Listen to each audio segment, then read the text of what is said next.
Bale, andito kami ngayon sa Poso Robo Beach, dito sa pinakadulo ng part ng Pilipinas.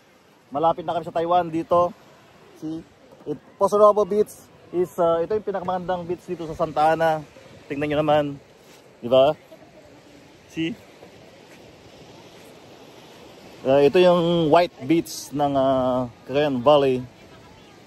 See, tingnan mo. Bale, madali lang pumunta dito, guys. Pag nandun na kayo sa Makabit, tumbukin nyo lang ang Santa Ana, madaanan nyo ang Santa Teresita, Gonzaga, Bugay, then Santa Ana na. Pag nandun na kayo sa San Vicente, may mag-right turn, yun.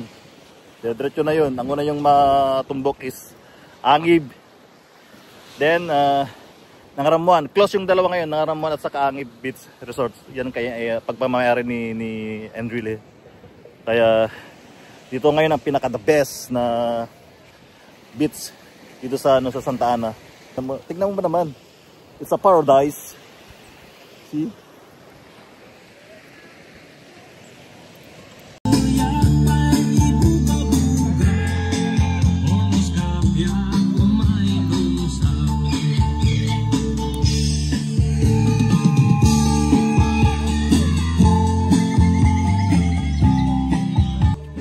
Actually, 8 o'clock na ng gabi kami nakarating dito.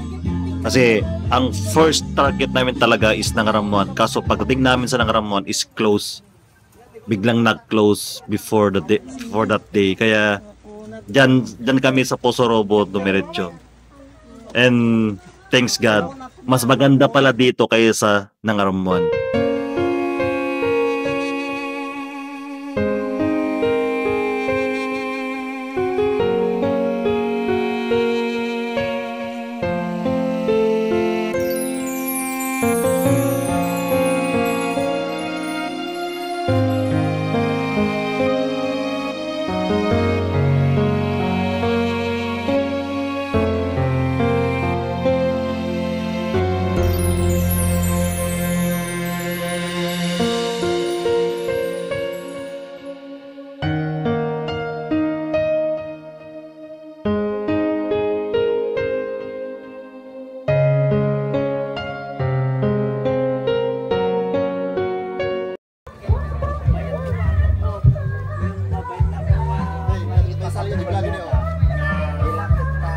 Remembrance.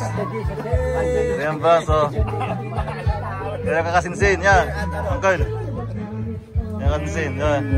Remembrance. Remembrance, yan Uncle David.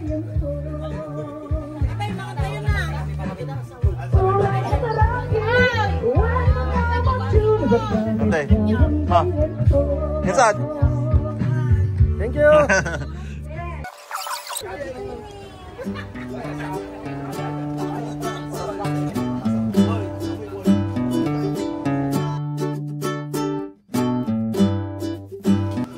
And sa araw magkadam ng mininom. Ah? Ato yung kasinsin ko nga pulis. Ito yung pisan namin na pulis. Yan. Retired na pala. Means may edad na. Yan si Mama. Yan si Mama.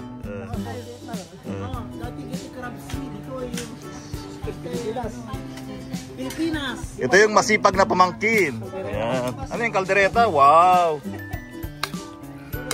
Sarap, ha?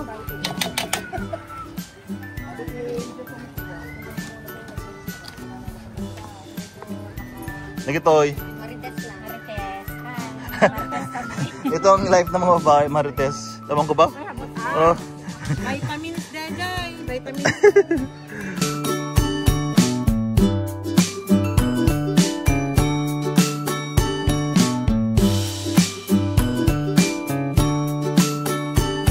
Ito yung dagat ng Poso Robo. Poso Robo, tingnan mo naman. Oh. Kahit nasa gitna na ako, mababaw pa rin. See? Woohoo! Woohoo!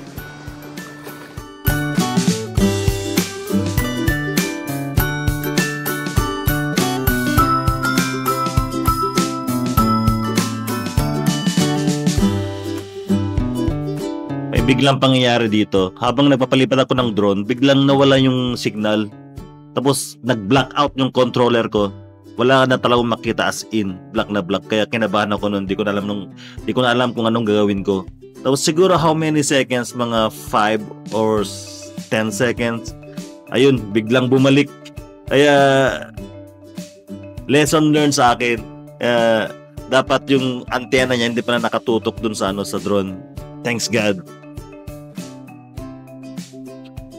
Posorobo, isang paradise sa dulo ng Pilipinas. Ang ganda-ganda talaga, guys. Kahit saan ka tumingin, kahit saan sulok, parang nasa paradise ka. I-compare ko sa sa Boracay kasi nakapunta na ako doon. Kung ako papipiliin, dito ako kasi less development. Mas gusto kasi yung wild. Mas gusto ko yung less developed kasi sa Boracay kasi masyado ng crowded. Kaya kung kayo i-try nyo dito sa sa Boracay of the North, dito sa Poso Robo, Santa Ana.